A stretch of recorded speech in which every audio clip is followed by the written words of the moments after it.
बहुत बहुत शुक्रिया जनाब। आज तो आप बहुत ही ज़्यादा मेहनत कर रहे हैं, अल्लाह खैर करे। कुछ बताइए कि हमारी जो सियासी सूरत हाल है, आपने हमेशा से आप कहते रहे हैं और बिल्कुल राइटली जो आपने पिछले हफ्ते भी कहा था कि कुछ ऐसा होने वाला है कि जिसमें पाकिस्तान के अंदर एक ऐसी सूरत हाल बन रही है कि तनकीद होगी, तो वो हमें नज़र आया। नवाज शरीफ साहब भी मिले एक अफ़गान सिक्योरिटी एडवाइज़र से, फिर उसके बाद आज़ाद कश्मीर के इंतखाबात को नून लीग ने एक बड़ी जिस तरीके से हवा दी और कहा कि कश्मीरियों के पास कोई हक़ नहीं है, वो भी एक पाकिस्तान पर बड़ी, पाकिस्तान के अंदर से जो बात हुई, बदनामी वाली बात थी, इंटरनेशनल मीडिया उसको उठा भी रहा है। तो इसी तरह अफ़गानिस्तान के हवाले से भी जो सिचुएशन है, तो बिल्कुल पाकिस्तान पर जो तनकीद है वो बड़ी गहरी उसमें हुई है। तो जनाब आप बताइए कि ये यहीं पे मामला थमेगा, रुकेगा या आगे चलेगा? सर ये आप जिस बात का आपने पहले जिक्र कर दिया है, ये अभी पूरे अगस्त में इसका ख़तरा है।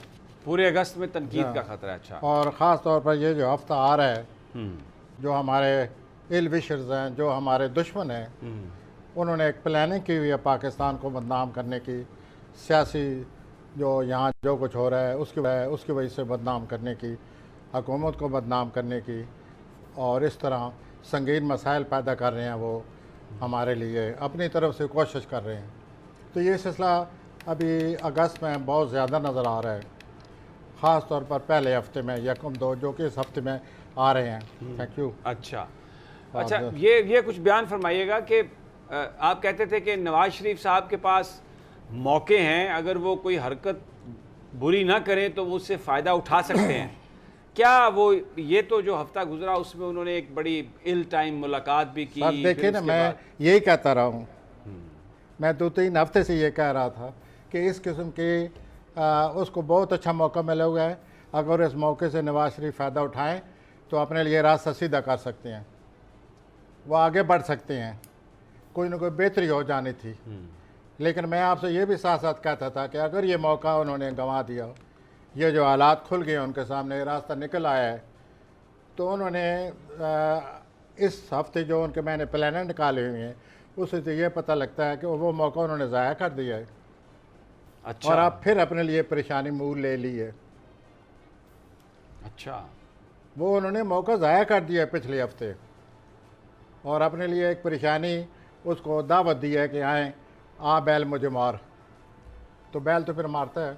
ओहो, बैल के तो अगर सींग लंबे हो तो वो तो चुप के मारता है, बाहर बहुत ज्यादती करता है वो तो। क्यों प्रोफेसर साहब? जी, तो ये सूरत हाल बनी पड़ी है और उनसे वो गलती हो गई है। अगर वो ये गलती ना करते, वो पिछले 2-3 महीनों से सही आ रहे थे, सही प्लानिंग थी, लेकिन एंड ठीक नहीं हुआ। जो इसे जल्दबाजी समझे, इसे सियासी खुदगर्जी समझे। तो कोई ऐसे प्लानट नहीं उनके साथ लगे हुए थे जो उन्हें दोस्त कोई मशवरा सही दे रहे हो, दोस्तों की तरफ से कोई फेवर नहीं हो रही? सर, उसके तो करीबी रिश्तेदार भी इस हफ्ते खिलाफ हो गए हैं। वो तो शहबाज शरीफ साहब हो गए हैं, आज़ाद कश्मीर इलेक्शन, और ये जो हजरत हैं शहबाज शरीफ साहब, इनके सितारे पसे पर्दा चले गए हैं और 5 हफ्तों के लिए पसे पर्दा चले गए हैं। अब वो 5 हफ्ते प्लानिंग करेंगे पसे पर्दा, एक ज़ाहिर जो प्लानिंग होती है उसका मुकाबला हो सकता है, लेकिन जो पसे पर्दा जो कुछ होने वाला है उसके लिए तो हमारी हुकूमत को काफ़ी सूझबूझ, सोच समझ, पॉलिसी बनानी पड़ेगी उसको समझने के लिए कि ये क्या हो रहा है। वो 30 जुलाई से लेकर 15 सितंबर तक शहबाज शरीफ साहब पसे पर्दा चले गए और कोई प्लानिंग करेंगे। और प्लानिंग या पसे पर्दा इसलिए चले गए हैं कि प्लानिंग करके उन्होंने कोई अपने मसले का हल तलाश करना है। नहीं तो फिर उनकी जो प्लानिंग है वो तो उस वक्त तक मुकम्मल नहीं हो सकती ना, जब तक कोई बड़ी चीज़, कोई बड़ी ताकत उनका साथ ना दे। फिर कुछ और भी तो उनके सितारे बता रहे होंगे। बजायत एक साफ़ी के आप जो आगे आपने वो किया है, तो मैं तो सहाफत वो फिर आप आगे इसको और भी बढ़ा सकते हैं, आप मज़ीद सोच सकते हैं, आप मज़ीद इसकी तशरीह कर सकते हैं। लेकिन मैंने आपसे एक और बात भी कही थी, वो ये थी कि ये जो मोहतरमा है जिसको मरियम नवाज साहब कहते हैं, ये अपने बाप से या तो नाराज़ हो जाएगी या बाप की वजह से परेशानी आएगी, इसको कामयाबी नहीं आएगी। मैंने कहा था। हाँ, कहा था आपने। तो आप देखिए क्या हो रहा है। अब तो ये कोरोना हो गया, महीना उन्हें बीमार हैं। ये, हाँ जी, ये जो महीना है अगस्त का, ये बहुत बुरा महीना है उसके लिए, अच्छा, खास तौर पर अगले 10-12 दिन। She is in trouble. और ये जो उसका वालिद उससे मुमकिन है ये या तो नाराज़ है, या मरियम साहब को अपने वालिद साहब की परेशानी है, या वो इनसे नाराज़ है, कुछ ना कुछ हो गया है। और उसमें इनका चचा भी शामिल है। चाचू की वजह से। तो ये जनाब नून लीग या नवाज शरीफ के हवाले से जो मैं 2-3 हफ्तों से कह रहा था कि अल्लाह ने इसको फिर वो रास्ता हमवार किया है, साफ़ किया है। और ये बेहतर हो सकता है अगर और गलती ना अगर- करे, और आप लेकिन कह रहे ये हैं है- गलती कर ली। लेकिन उससे तो बहुत बड़ी गलती हो गई है, जिसकी वजह से उसकी पोजीशन काफ़ी ख़राब हो गई है फिर। अच्छा, इमरान के सितारे तो बेहतर होते जा रहे हैं। वो परसों उन्होंने सियालकोट का इलेक्शन जो था वो भी जीत लिया। सर ये आप बजा कह रहे हैं कि बजाय ये जो इवेंट्स हैं, ऐसे लगता है कि उनकी इमरान खान को बड़ी तकलीफ मिल रही है। लेकिन साथ साथ मुझे इजाज़त दीजिए, उनको संगीन मसाइल पेश हैं, उनको बहुत सोचना पड़ेगा। कोई ना कोई मसला उनके लिए आ रहा है, और जो उन्होंने एग्रेसिवली जा रहा ना रवैया अख्तियार किए रखा है, या वो ओवर बीरिंग और what we call aggressive attitude which he adopted, he will have to face the consequences now. Possibility है अल्लाह मुझे गलत साबित करे, लेकिन अगर ये बात होती है तो problems are coming and they are very much there. वो अभी अगस्त में इमरान साहब को पता चल जाएगा कि what I have to face. अब एज ए स्पोर्ट्स मैन उसका स्टैमिना बहुत अच्छा है। एज ए स्पोर्ट्स वो पता जैसे कि मुकाबला कर रहा लेकिन है, जैसे कि उनके इर्द गिर्द बहुत सारे लोग ऐसी हरकतें कर रहे हैं जिससे इमरान को कोई फ़ायदा नहीं हो रहा, उनको नुकसान ही हो रहा है। ये MPs की गिरफ्तारियां, ये पकड़ धकड़, पर्चे, एक पर्चा, दूसरा पर्चा, 3 दिनों में तीसरा पर्चा। नज़र आ रहा है कि कोई ना कोई बंदा जो इमरान के फोल्ड में है वो कोई ऐसी हरकतें कर रहा है जिसका इम्पैक्ट जो है वो वज़ीर आज़म पर ही होगा। अब मुझसे भी सुनिए जी। 9-10 अगस्त, 24 अगस्त, 2-3 सितंबर, ठीक। फिर उनको धोखा आ रहा है, फिर उनको धोखा दिया जा रहा है, और पसे पर्दा धोखा होगा। I repeat, these days are very important for my prime minister. 9-10 अगस्त, 24 अगस्त और 24 अगस्त। 2-3 सितंबर। हाँ जी, these are very bad days। ये धोखे वाले दिन हैं, उनको धोखा दिया जाएगा, और धोखा आएगा पसे पर्दा, और उसका ताल्लुक होगा उनकी जॉब से, उनके मनसब से। ये सब कुछ होगा, और बिहाइंड द सीन होगा। और बिहाइंड द सीन पहले जिक्र हो चुका है कि लोग बिहाइंड द सीन जा रहे हैं। Now you get my point. I got your point. साजिश, ताना बाना बुना जा चुका होना जा चुका है।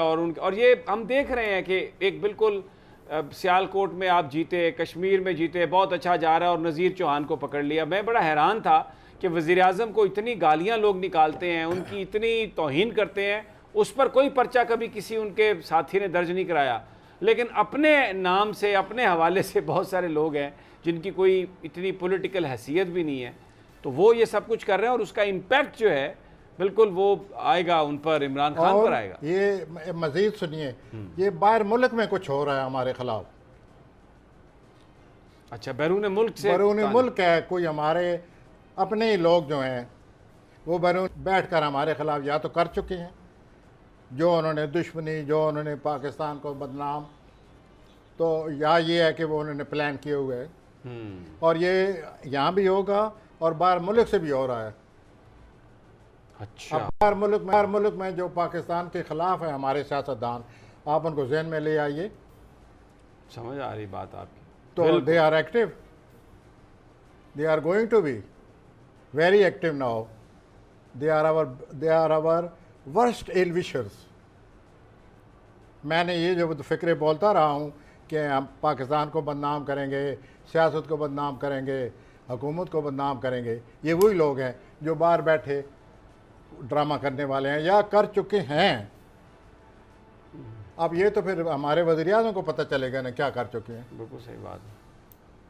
अच्छा प्रोफेसर साहब ये बताइए कि पाकिस्तान पीपल्स पार्टी कश्मीर में बेटर परफॉर्मेंस है। बिलावल भुट्टो की कश्मीर के इंतखाबात में 11 सीट्स उन्होंने ली हैं, नून लीग से बेहतर परफॉर्म किया है। कुछ रिवाइवल नज़र आ रहा है आपको पीपल्स पार्टी का? नो सर, ये वक्ती तौर पर एक फुलझड़ी कहते हैं, क्या कहूँ, पटाखा, सियासी फुलझड़ी सी हो गई है। ये भी ठीक या है, जैसे ये कह रही है सियासी पटाखा। सारे पटाखा है ना। हाँ हाँ, ये भी वो सही कह रही है ना। आसपास जो कुछ हो गया है ये ऐसे ही किया है ना, ये वक्ती तौर पर हो गया है। आसिफ जरदारी की सेहत खराब है, बीमार है। सर यही तो सेहत के खराब दिन है अगला हफ्ता अच्छा जी। He is under great pressure as far as health और हिज वर्क इज और हिज जॉब इज और his political situation is concern. So this is what is happening। ये जो हमारे हमसायों से ताल्लुकात में क्या आप देख रहे हैं आगे? They are assuming worse shape. अच्छा, ये एक बहुत बड़ी बुरी शक्ल इख्तियार करने वाले हैं। या आप एक साफ़ी हैं, आपने सूरत हाल को ज़्यादा रीड किए हुआ होगा, मैं तो प्लानट रीड कर सकता हूँ, तो शायद आपने रीड कर लिया हो कि सूरत हाल ख़राब हो गई है, खासी खराब है सूरत हाल, तो वो अभी मज़ीद होने वाली है। पाकिस्तान के ख़िलाफ़ कुछ हालात बनने वाले हैं। जो लोग मुझे माफ़ करें, जो मुझे गालियाँ देते हैं और अल्लाह जाने क्या क्या कहते रहते हैं कि ये हमेशा यूँ कहता है और लोगों को परेशान करता है और लोगों को अपना वो ऐसी बातें सुनाता है जो कि खामखा उलझन बन जाती हैं। मैं कोई ना आप ना मैं, हम उलझन नहीं किसी को जाना नहीं चाहते। जो कोई प्लेनेट है वो अल्लाह का नाम लेकर आपको बता देते हैं। तो अब ये जो कुछ हो रहा है, अब वो यकीनन कहेंगे कि देखो पाकिस्तान के खिलाफ बकवास कर रहा है ये। Actually we are reading the situation. हम तो सूरत हाल को पढ़कर बात करने का मकसद ये है कि अगर उस हवाले से कोई प्लानिंग हो सकती है तो कर लें, खबरदार हो जाएं। बुनियादी तो यही मकसद है इस गुफ्तगू का। खुदा न खास्ता कोई मायूसी फैलाना तो नहीं है, ना ही कोई इस तरह की कोई बात करना मकसद है कि जिससे लोगों में डिसअपॉइंटमेंट हो। अच्छा जी, हमारे जो इस वक्त मुल्क में कोरोना उठता है बैठता है, उठता है बैठता है, अब फिर तेज़ी आ रही है, तो ये कुछ लगता है मज़ीद तेज़ी आएगी या क्या? मैंने फरवरी में भी कहा, जून में भी कहा कि 3 डेट ऐसी हैं जो हमें अब जहन में रखनी होगी इस साल। 17 फरवरी, जो 17 फरवरी के बाद ये तेज़ हो गया था। हाँ बिल्कुल। अब मैंने ये भी अर्ज़ किया हुआ था कि 14-18 जून को ये फिर तेज़ हो जाएगा। तेज़ हो तो गया। 14 जून के बाद आप देखें, अब जो तेज़ हुआ है, अल्लाह करे अल्लाह करे अल्लाह करे ये अब हमारी जान छोड़े। और 24 दिसंबर तक ये सितारे हैं। अब फिर ये लोग कहेंगे कि ये देखो ये क्या कह रहा है। लेकिन मुझे यही कहना चाहिए जो प्लैनेट कह रहे हैं कि 24 दिसंबर तक ये दोनों प्लैनेट जिन्होंने ये सब ड्रामा, हौलनाक ड्रामा, खौफनाक ड्रामा, वबा फैलाई हुई है, तो ये 3 डेटें थीं, 17 फरवरी, 18 जून या 14 जून और 24 दिसंबर। इसके बाद ये फिर इस तरह नहीं रहेगा। आप भी प्रोफेसर साहब से सवाल कर सकती हैं, बहुत कोरोना से आप सहमी बैठी हुई हैं। सर मैं आपके सवालों का जवाब बड़े आप धड़ आप इसलिए मैं पूछ रही थी, तो आप ऐसा ना कह रहे शिकायत होती प्रोफेसर साहब को थोड़ी सी। हाँ जी, लोग इसमें जो लोग हैं उनकी भी जो आदत हैं कि हम लोग एहतियात नहीं करते, सोशल डिस्टेंसिंग उसको मेंटेन नहीं करते। फिर ये भारत से एक नया वेरिएंट आ गया है डेल्टा, इसने भी एक बड़ी तबाही फैला दी है। और अभी भी गवर्नमेंट कह रही है लोग वैक्सीन लगाने नहीं जा रहे हैं प्रोफेसर साहब। तो ये लोगों की जो मजमूई तौर पर जो प्लेनेट है उनका जो एक उनकी सोच की अक्कासी करता है, वो क्या बता रहा है आपको? हाँ जी, अगर ये सवाल एक दफ़ा और कर दें तो मैं आपको 2 दफ़ा जवाब दूंगा। नहीं, मैं सिर्फ ये कह रहा हूँ कि जो मजमूई सोच है लोगों की, वो इस खतरे को एहसास नहीं कर रहे, सोशल डिस्टेंसिंग नहीं हो रही। वैसे तो वो बड़ा रिएक्ट भी करते हैं, एहतजाज भी करते हैं चीज़ों पर, इसमें कोई इज्तिमाई सोच नहीं आ रही। सर हम बहुत होपलेस, बहुत ही खौफनाक जमूद का शिकार हैं। जब तक ये जमूद नहीं टूटेगा, लोगों को एहसास नहीं होगा। तो वो उस जमूद को कैसे, कौन सा प्लेनेट आए तो ये सर प्लेनेट जो कह रहे हैं वो कह रहे हैं कि अभी जमूद रहेगा।